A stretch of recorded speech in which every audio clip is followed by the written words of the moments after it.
Morning everyone, I am Adriya Ghosh. Today I am going to give a presentation on preposition.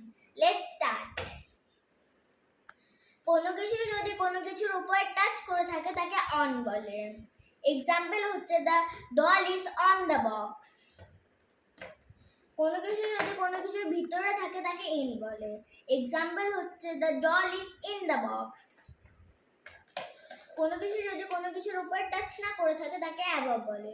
Example হচ্ছে the doll is above the box. কোনো কিছু যদি কোনো কিছুর পাশে থাকে তাকে বিসাইড বলে।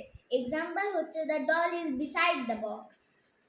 কোনো কিছু যদি কোনো কিছুর সামনে থাকে তাকে ইন ফ্রন্ট অফ বলে। এক্সাম্পল হচ্ছে the doll is in front of the box. কোনো কিছু যদি কোনো কিছুর পিছনে থাকে তাকে বিহাইন্ড বলে। এক্সাম্পল হচ্ছে the doll is behind the box. কোনো কিছু যদি কোনো কিছুর চারিপাশে থাকে তাকে অ্যারাউন্ড বলে। এক্সাম্পল হচ্ছে the doll is moving around the box. কোনো কিছু যদি কোনো কিছুর কাছে থাকে তাকে নিয়ার বলে। এক্সাম্পল হচ্ছে the doll is near the box. কোনো কিছু যদি কোনো কিছুর দূরে থাকে তাকে ফার বলে। এক্সাম্পল হচ্ছে the doll is far from the box.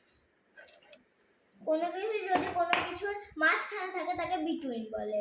Example হচ্ছে the doll is between the box. কোনো কিছু যদি কোনো কিছুর উপর দিয়ে না টাচ করে পেরিয়ে যায় তাকে ওভার বলে।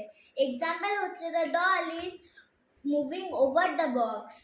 Thank you.